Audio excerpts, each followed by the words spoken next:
The Miseducation of the Negro by Dr. Carter G. Woodson, Chapter 1. The Seat of the Trouble. The educated Negroes have the attitude of contempt toward their own people because in their own, as well as in their mixed schools, Negroes are taught to admire the Hebrew, the Greek, the Latin, and the Teuton, and to despise the African. Of the hundreds of Negro high schools recently examined by an expert in the United States Bureau of Education, only 18 offer a course taking up the history of the Negro. And in most of the Negro colleges and universities where the Negro is thought of, the race is studied only as a problem or dismissed as of little consequence. For example, an officer of a Negro university, thinking that an additional course on the Negro would be given there, called upon a Negro doctor of philosophy of the faculty to offer such work. He promptly informed the officer that he knew nothing about the Negro. He did not go to school to waste his time that way. He went to be educated in a system which dismisses the Negro as a nonentity. At a Negro summer school 2 years ago, a white instructor gave a course on the Negro, using for his text a work which teaches that whites are superior to the blacks. When asked by one of the students why he used such textbook, the instructor replied that he wanted them to get that point of view. Even schools for Negroes, then, are places where they must be convinced of their inferiority. The thought of the inferiority of the Negro is drilled into him in almost every class he enters and in almost every book he studies. If he happens to leave school after he masters the fundamentals, before he finishes high school or reaches college, he will naturally escape some of this bias and may recover in time to be of service to his people. Practically, all of the successful Negroes in this country are of the uneducated type, or of that of Negroes who have had no formal education at all. The large majority of the Negroes who have put on the finishing touches of our best colleges are all but worthless in the development of their people. If after leaving school, they have the opportunity to go to give out to Negroes what traducers of the race would like to have it learn, such persons may thereby earn a living at teaching or preaching what they have been taught, but they never become a constructive force in the development of the race. The so called school then becomes a questionable factor in the life of this despised people. As another has well said, to handicap a student by teaching him that his black face is a curse and that his struggle to change his condition is hopeless is the worst sort of lynching. It kills one's aspirations and dooms him to vagabondage and crime. It is strange, then, that the friends of truth and the promoters of freedom have not risen up against the present propaganda in the schools and crushed it. This crusade is much more important than the anti-lynching movement, because there would be no lynchings if it did not start in the schoolroom.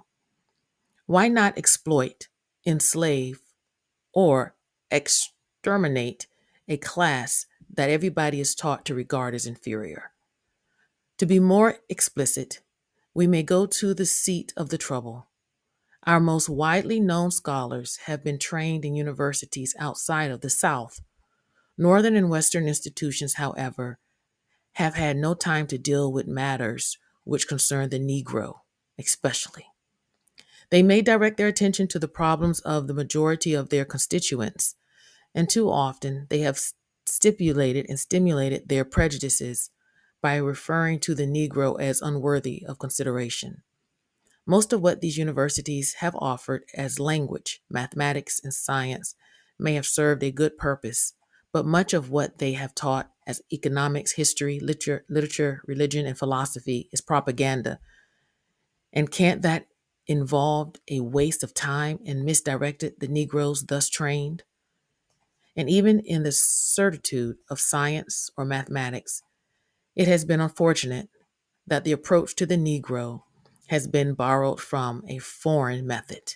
For example, the teaching of arithmetic in the fifth grade in a backward county in Mississippi should mean one thing in the Negro school and a decidedly different thing in the white school. The Negro children, as a rule, come from the homes of tenants and peons who have to migrate annually from plantation to plantation, looking for light which they have never seen. The children from the homes of white planters and merchants live permanently in the midst of calculations, family budgets, and the like, which enable them sometimes to learn more by contact than the Negro can acquire in school. Instead of teaching such Negro children less arithmetic, they should be taught much more of it than the white children, for the latter attend a graded school consolidated by free transportation, when the Negroes go to the one room tenant hovel to be taught without equipment and by the incompetent teachers educated scarcely beyond the eighth grade. In schools of theology, Negroes are taught the interpretation of the Bible worked out by those who have justified segregation, winked at the economic debasement of the Negroes, them sometimes almost to the point of starvation. Deriving their sense of right from this teaching, graduates of such schools can have no message to grip the people whom they have been ill trained to serve. Most of such miseducated ministers, therefore, preach to benches, while illiterate Negro preachers do the best they can in supplying the spiritual needs of the masses. In the schools of business administration, Negroes are trained exclusively in the psychology and economics of Wall Street and are, therefore, made to despise the opportunities to run ice wagons, push banana carts, and sell peanuts among their own people. Foreigners who have not studied economics but have studied Negroes take up this business and grow rich. In schools of journalism, Negroes are being taught how to edit such metropolitan dailies as the Chicago Tribune and the New York Times, which would hardly hire a Negro as a janitor. And when these graduates go and come to the Negro weeklies for employment, they are not prepared to function in such establishments, which, to be successful, must be built upon accurate knowledge of the psychology and philosophy of the Negro. When a Negro has finished his education in our schools, then he has been equipped to begin the life of an Americanized or Europeanized white man. But before he steps from the threshold of his alma mater, he is told by his teachers that he must go back to his own people from whom he has been estranged by a vision of ideals which, in his delusionment, he will realize that he cannot attain. He goes forth to play his part in life, but he must be both social and biosocial at the same time. While he is at a particular part of the body politics, he is in addition to this a member of a particular race to which he must restrict himself in all matters social. While serving his country, he must serve within a small and special group. While being a good American, he must above all things be a good Negro. And to perform this definitive and definite function, he must learn to stay in a quote Negro's place. For the arduous task of serving a race thus handicapped, however, the Negro graduate has had little or no training at all. The people whom he has been ordered to serve have been belittled by his teachers to the extent that he can hardly find delight in undertaking what his education has led him to think is possible. Considering his race as blank in achievement, then, he sets out to stimulate their imagination of others. The performance is kept up a while, but like any other effort at meaningless imitation, it results in failure. Facing this undesirable result, the highly educated Negro often grows sour. He becomes too pessimistic to be a constructive force and usually develops into a chronic fault finder or a complainant at the bar of public opinion. Often, when he sees that the fault lies at the door of the white oppressor whom he is afraid to attack, he turns upon the pioneering Negro who is at work doing the best he or she can to extricate himself from an uncomfortable predicament. In this effort to imitate, However, these quote, educated people are sincere. They hope to make the Negro conform quickly to the standards of the whites and thus remove the pretext for the barriers between the races. They do not realize, however, that even if the Negroes do successfully imitate the whites, nothing new has thereby been accomplished. You simply have a larger number of persons doing what others have been doing.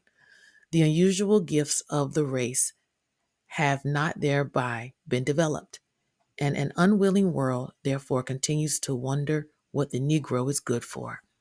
These, quote, educated people, however, decry any such thing as race consciousness, and in some respects, they are right. They do not like to hear such expressions as, quote, Negro literature, or Negro poetry, or African art, or thinking black. And roughly speaking, we must concede that such things do not exist. These things do not figure in the courses which they pursued in school. And why should they? Aren't we all Americans? Then, whatever is American is as much the heritage of the Negro as of any other group in this country.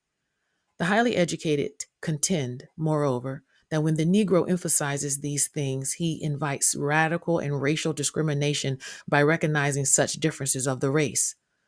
The thought that the Negro is one thing and the white man another is the stock and trade argument of the Caucasian to justify segregation. Why then should the Negro blame the white man for doing what he himself does? These highly educated Negroes, however, fail to see that it is not the Negro who takes this position.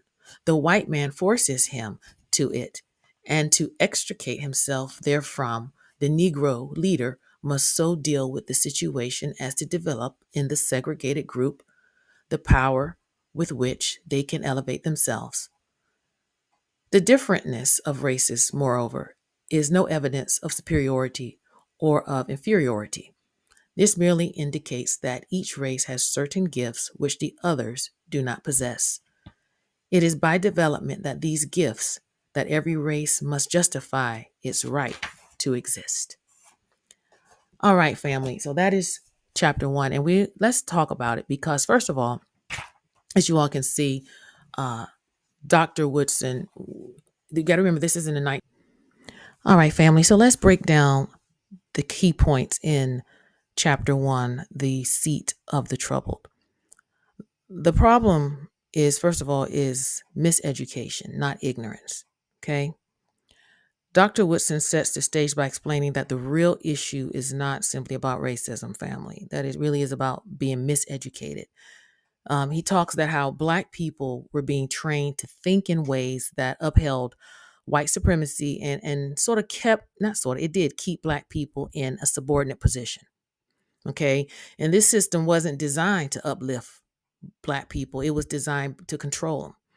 So, what he's saying, and again, I know that he speaks sometimes, it does not flow, because someone told me, well, Angela, I thought it doesn't seem to flow like he's telling a story.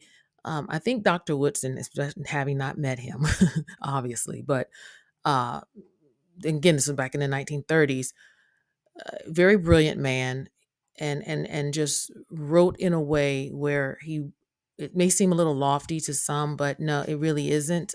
It's making sense. So let's just keep breaking it down.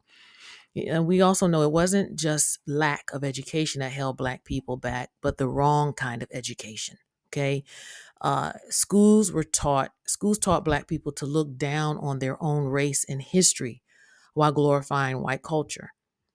And we see that every day. That's why so many times people think anything associated with white or proximity to whiteness is better. Also, the conditioning of the mind is another key theme that Dr. Woodson is pointing out. He's saying that, listen, if you control a person's thinking, you don't have to worry about their actions. And it's so true. As a man thinks, so is he. Woodson uses that famous line, if you make a man feel inferior, you don't have to tell him to go to the back door. He'll go there himself. And if no back door exists, he will build one. And that is another common theme in this chapter that he wants the reader to grasp. Thirdly, education that alienates. Black students were taught European culture, literature, European history, culture and literature, and they were taught it as superior, while Black people's, our own heritage was erased.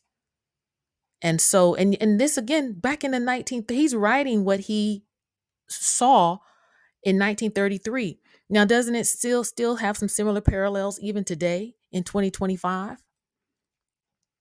Also, because we weren't taught about our own history. This created a shame about Black identity and admiration for whiteness. Also, he mentions in this chapter about a dependence on others. Because of the miseducation, a lot of Black professionals often worked to serve white institutions and ignored the needs of their own communities. And so this leads, when you do that, it leads to a cycle where Black communities lack leaders who believed in them, right? So if the good Black professors are leaving university to teach at schools, white schools, or not their own people, then our own communities are suffering. The seat of the trouble, the real seat of the problem that I believe Dr. Woodson was was pointing out was the schooling system that made Black people believe they had no past worth studying and no future worth building. So if I could, family, I would want the takeaway to be that Woodson is warning that the real chain holding Black people back is mental slavery through miseducation, right? So until education teaches Black people to value themselves, to value our culture and our capability and our capacity to build, the cycle of oppression, it will continue. It will continue. All right, you all. Thank you. That's the end of chapter 1. And I look forward to talking with you in chapter 2.